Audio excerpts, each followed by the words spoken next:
안녕하세요. 송은섭입니다. 기도와 응원해 주신 분께 감사합니다. 본 영상 설교는 새가족교회 주일 설교 메시지입니다. 교회 성도님들과 신앙생활의 새가족을 위한 쉬운 메시지를 전합니다. 새가족교회 주일 메시지를 전하고 있습니다. 계속해서 풍성한 삶의 기초를 중심으로 하나님 나라 복음의 메시지를 전하고 있었습니다. 오늘은 12번째로 이 이야기를 마무리하는 날입니다. 사실 풍성한 삶의 기초는 제자훈련 책입니다. 저는 이번 주일 메시지를 통해서 조금 더 쉽게 전하고자 했습니다.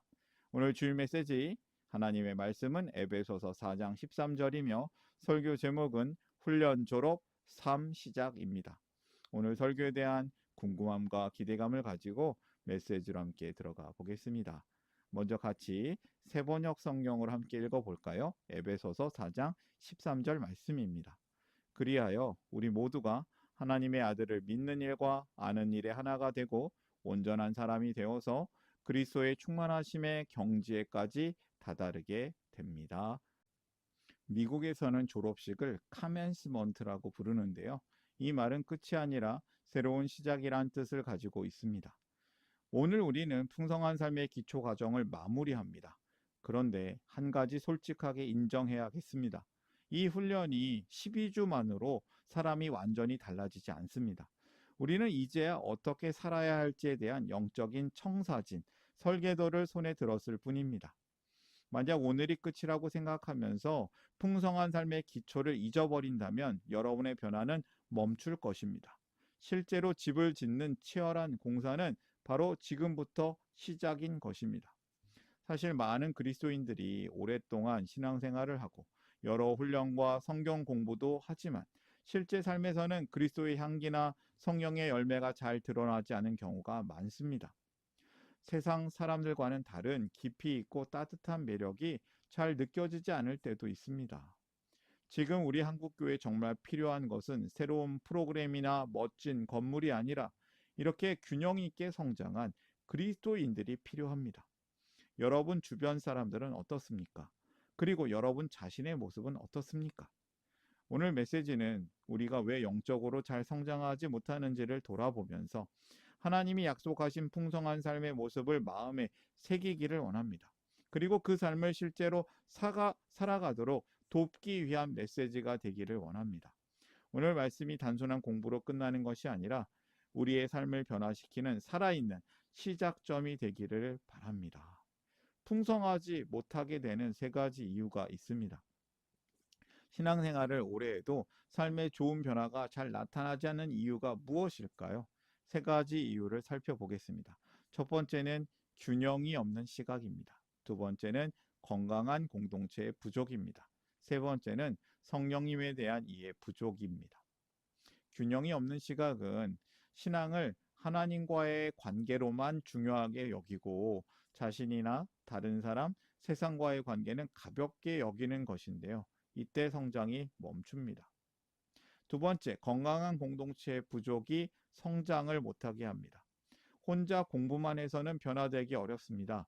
함께 삶을 나누고 기도하는 공동체가 필요합니다. 세 번째, 성령님에 대한 이해 부족이 성장을 못하게 합니다. 성령님을 단순히 기적을 행하는 분으로만 생각하고 우리의 삶을 어떻게 이끄시는지를 잘 모를 때 성장에 어려움이 생깁니다. 정체기를 돌파하고 풍성한 삶의 집을 완성하기 위해서 우리는 이제 성령의 인도하심을 따라서 다시 오실 예수 그리스도를 기다리는 삶의 여정을 시작해야겠습니다. 이제 오늘의 메시지로 조금 더 들어가 보도록 하겠습니다. 오늘 설교를 위해서 세 가지 주제를 준비했습니다. 이 메시지를 듣는 분들이 이 세 가지 이야기를 잘 들어주시기를 바랍니다. 네 가지 관계의 청사진. 이 이야기는 이미 앞에서 여러 번 말씀드린 내용입니다. 이제 우리는 그리스도인의 삶 전체를 아우르는 성경적인 청사진을 마음에 가지고 있어야겠습니다. 이 청사진은 단순히 이상적인 목표가 아니라 우리의 영적인 상태를 비추는 거울이자 길을 잃지 않게 하는 지도가 될 수 있습니다. 이 청사진을 분명히 품을 때 우리는 자신의 영적 성장에서 어떤 부분이 부족한지 진단하고 필요한 부분을 채워나갈 수 있는 것이에요. 풍성한 삶의 출발점은 우리가 그리스도 안에 있는 새로운 피조물이라는 정체성을 깨닫는 것입니다. 본래 하나님은 우리를 하나님과 사랑의 관계를 맺고 그 사랑 안에서 자신을 온전히 수용하며 이웃을 사랑하고 세상을 다스리는 존재로 우리를 만드셨습니다. 그러나 죄로 인해서 이 네 가지 관계가 모두 깨어진 것이죠. 예수님께서는 십자가를 통해서 바로 이 깨어진 관계를 회복하셨고 우리는 그분 안에서 하나님의 원형 계획, 오리지널 플랜을 다시 살아갈 수 있게 되었습니다. 그래서 이 네 가지 관계가 회복되는 것, 그리고 성장하는 게 우리의 삶입니다. 균형 있는 성장의 네 가지가 필요합니다. 하나님과의 관계, 자신과의 관계, 공동체와의 관계, 세상과의 관계. 이 관계가 어떻게 성장해야 될지를 살펴보기를 원합니다. 첫 번째, 하나님과의 관계입니다. 기쁨으로 특권을 누리길 바랍니다. 저는 처음에 이 신앙생활이 해야 하는 일로만 배웠습니다. 늘 뭔가 부족하고 하나님께 혼날 것 같고 죄송한 마음을 가져야 한다고 생각을 했습니다. 이런 부담에서 벗어나는 데는 시간이 좀 걸렸습니다. 하지만 예수님 안에서 우리는 하나님을 아버지라고 부르는 자녀인 것이죠. 그래서 성경을 통해 하나님을 알아가고 예배하고 기도하며 순종하는 것은 더 이상 무거운 의무가 아닙니다. 이것은 하나님 자녀에게 주어진 놀라운 특권인 것이죠. 기독교는 우리가 무엇을 해야 한다는 종교가 아닙니다. 하나님이 이미 우리를 위해 모든 것을 이루셨다는 복음입니다. 이 사실을 알면 죄책감이 아니라 기쁨으로 하나님께 나아갈 수 있습니다. 자신과의 관계는 성령 안에서 나를 사랑하기로 성장할 수 있습니다. 우리는 세상의 기준이 아니라 하나님께 무조건 사랑받는 소중한 존재입니다. 이걸 기억해야 합니다. 이 사실을 믿을 때 비로소 나 자신을 사랑할 수 있습니다. 성경에서 말하는 자기 부인은 나를 괴롭히거나 억누르는 것이 아닙니다. 예전의 잘못된 습관과 죄의 성향을 버리는 것이 자기 부인입니다. 그리고 성령님의 인도하심을 따라서 사는 것이야말로 가장 건강한 자기 사랑인 것입니다. 세 번째, 공동체와의 관계는 실제로 사랑하고 섬김으로 성장할 수 있습니다. 하나님 사랑과 사람 사랑은 따로 떨어질 수 없습니다. 보이는 사람을 사랑하지 않으면서 하나님을 사랑한다고 말할 수는 없습니다. 세상이 말하는 사랑은 가볍고 감정적인 경우가 많습니다. 하지만 성경의 사랑은 다릅니다. 희생이 있고 행동으로 나타내며 진실하고 예수님을 중심에 둔 사랑입니다. 이런 사랑으로 서로를 섬길 때 교회는 진짜 그리스도인의 공동체가 됩니다. 세상과의 관계는 세상 속에서 살아내기를 하면서 성장합니다. 우리는 세상을 떠나 사는 사람이 아니라 세상 속으로 보내진 사람입니다. 우리가 해야 할 일이 두 가지가 있습니다. 첫째, 하나님이 이 세상을 다스리고 계신다는 좋은 소식을 전하는 것이에요. 둘째, 사랑과 정의를 실천하면서 성실하게 일하고 살아가면서 세상을 더 좋은 방향으로 변화시키는 것입니다. 이렇게 우리는 삶으로 하나님을 드러내게 됩니다. 그리고 이처럼 풍성한 삶의 큰 그림을 우리가 알게 되었다면 이제는 이것을 실제 삶 속에서 어떻게 이루어 가는지도 생각해야겠습니다. 실제로 이렇게 살아내려면 누군가의 도움이 필요한 것이죠. 성령님과 함께하는 삶이 그래서 필요합니다. 아무리 좋은 계획을 알아도 실제로 그렇게 살지 않으면 삶은 바뀌지 않습니다. 이제 중요한 것은 아는 것을 삶으로 실천하는 것이에요. 그러기 위해서는 필요한 힘, 필요한 마음가짐이 있어야 되겠죠. 우리의 노력만으로는 이런 삶을 살 수 없다고 합니다. 성령님이 우리의 힘이 되어 주십니다. 성령님은 우리 안에서 이렇게 일하십니다. 세 가지: 도와주시는 분, 구원의 확신을 주시는 분, 교회를 세우시는 분. 우리 성령님은 우리 안에서 이렇게 일하십니다. 성령님은 우리를 진리로 이끌고 말씀대로 살 수 있도록 도와주시는 상담자이시며 보호자입니다. 성령님은 구원의 확신을 주시는 분인데요. 성령님은 우리가 하나님의 자녀라는 것을 확실하게 보증해 주시는 분입니다. 우리의 구원은 흔들리지 않는다는 증거입니다. 성령님은 교회를 세우시는 분입니다. 성령님은 우리 각 사람 안에 계시고 교회를 하나님의 집으로 세워 가십니다. 그래서 우리는 성령님의 뜻을 무시하지 말아야 합니다. 내 마음대로 살면 삶의 힘이 약해지고 공동체도 어려워지게 됩니다. 성령님의 인도하심을 따르시길 바랍니다. 에베소서 2장 22절의 말씀처럼 교회는 성령 안에서 하나님의 거하실 처소가 되기 위하여 그리스도 예수 안에서 함께 지어져가는 역동적인 공동체입니다. 교회는 만물을 회복하시는 그리스도의 몸으로서 성령님의 주도하심 아래 세상을 충만케 하는 사명을 감당합니다. 만물 안에서 만물을 충만케 하는 교회가 되는 것이죠. 이 진리가 우리에게 던지는 질문은 이것입니다. 나는 지금 성령님의 뜻을 따르고 있는가? 아니면 내 마음대로 살고 있는가? 나의 욕심으로만 살면 믿음의 힘은 약해집니다. 하지만 성령님의 인도하심을 따를 때 우리는 삶의 어려움을 이길 수 있는 힘을 얻게 됩니다. 세상은 깨어져 있습니다. 그리스도인들도 여전히 고통 가운데 있습니다. 로마서 8장 말씀은 이것을 보여줍니다. 모든 피조물이 이제까지 함께 신음하며 함께 해산의 고통을 겪고 있다는 것을 우리는 압니다. 그뿐만 아니라 첫 열매로서 성령을 받은 우리도 속으로 신음하고 있습니다. 구원받은 신자도 여전히 힘들고 아픈 세상 속에 살고 있다는 것이죠. 예수 믿으면 모든 고통이 사라진다는 말은 기복주의가 만들어낸 가짜 거짓말입니다. 성경은 우리의 현실이 쉽다고 말하지 않습니다. 우리는 구원받았지만 여전히 힘들고 아픈 세상 속에 살고 있습니다. 때로는 예상치 못하는 고통과 슬픔을 겪기도 합니다. 하지만 우리에게는 소망이 있기 때문에 포기하지 않습니다. 언젠가 하나님이 모든 것을 회복하실 날이 있기 때문입니다. 그래서 우리는 지금의 어려움도 참고 견딜 수 있습니다. 그리고 우리가 힘들어 어찌할 바를 모를 때 성령님이 우리를 위해 대신 기도하시면서 도와주십니다. 이 소망은 우리를 현실에서 도망치게 하는 것이 아닙니다. 오히려 지금의 삶을 더 바르게 살도록 도와줍니다. 완성될 하나님 나라에 대한 소망은 우리를 사명의 삶을 살게 합니다. 주님이 다시 오실 때 그분과 같이 될 것이라는 소망은 우리로 하여금 자기를 깨끗하게 하도록, 즉 주님을 닮아가도록 만듭니다. 동시에 우리는 이 땅에서 선한 일을 하도록 창조된 하나님의 작품임을 기억해야겠습니다.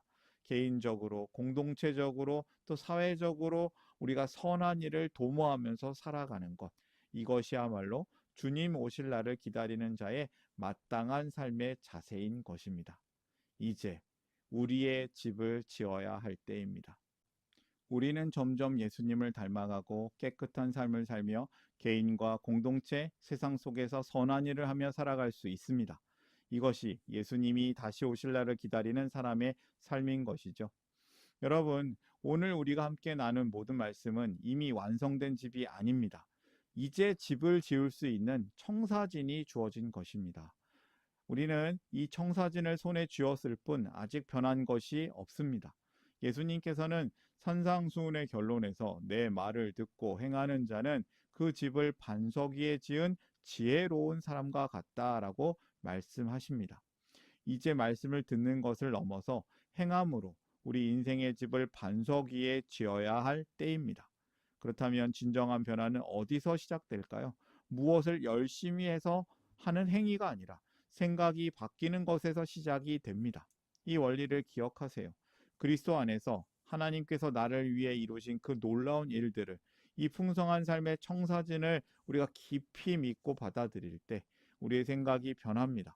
그 변화된 생각은 행동의 변화를 낳고, 행동은 습관은 인격을, 그리고 인격은 마침내 우리의 인생 전체를 바꾸어 놓을 것입니다. 이 위대한 변화의 삶, 풍성한 삶을 살아내려는 모든 분들을 마음 깊이 응원합니다.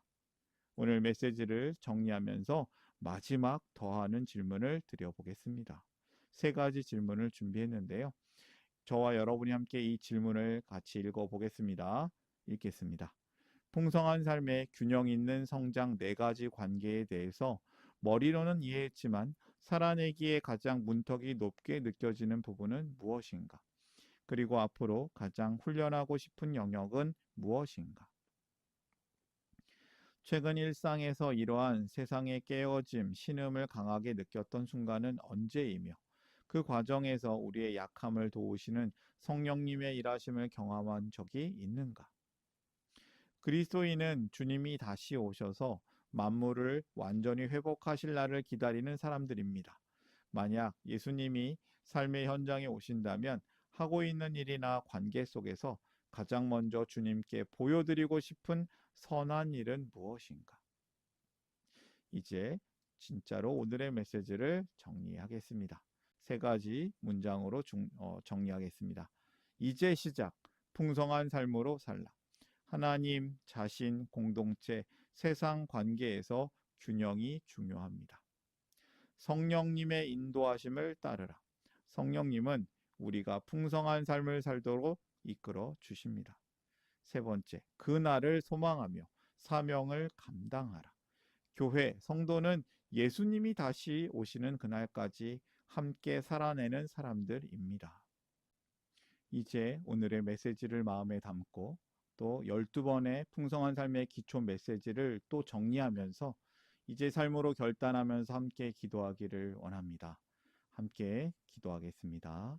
당신의 선한 일을 위하여 우리를 작품되게 하시고 새로운 가족 되게 하시고 새로운 삶을 살게 하시네.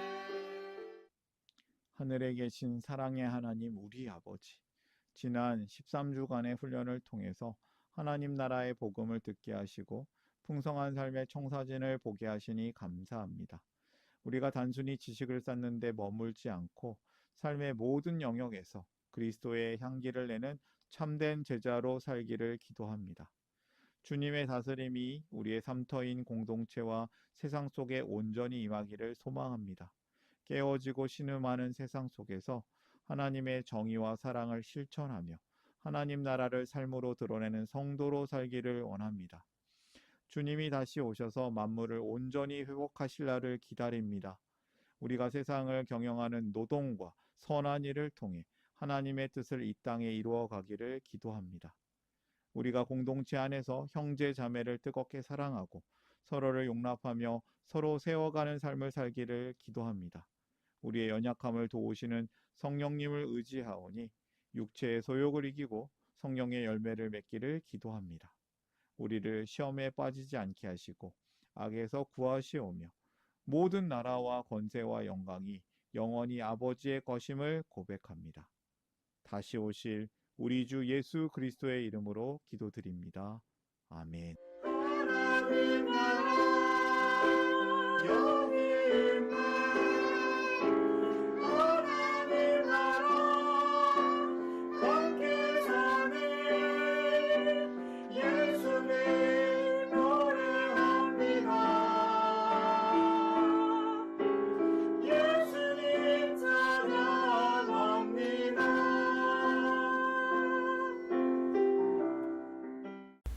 샬롬, 송은섭입니다. 저를 통해 또는 누군가의 추천과 우연한 기회로 이 메시지를 보게 되신 분들께 감사합니다. 모든 성도님들은 하나님 나라의 새가족이십니다. 교회를 처음 나오신 분들만 새가족이 아니라 우리 모두가 새가족입니다. 왜냐하면 우리가 하나님 나라에서 새로운 관계가 된 새로운 가족 공동체이기 때문입니다. 본 설교는 새가족교회 공동체 새가족과 후원자를 위한 메시지이며 기독교를 잠시 떠났거나 새롭게 시작하시는 분들을 위한 쉬운 메시지이기도 합니다. 혹시 새가족교회의 가족, 새가족 또는 후원자가 되기를 원하시는 분들은 이메일로 카카오톡 아이디로 연락을 주시면 감사하겠습니다. 오늘의 메시지 하나님의 은혜가 넘치시기를 바랍니다. 사랑합니다. 축복합니다.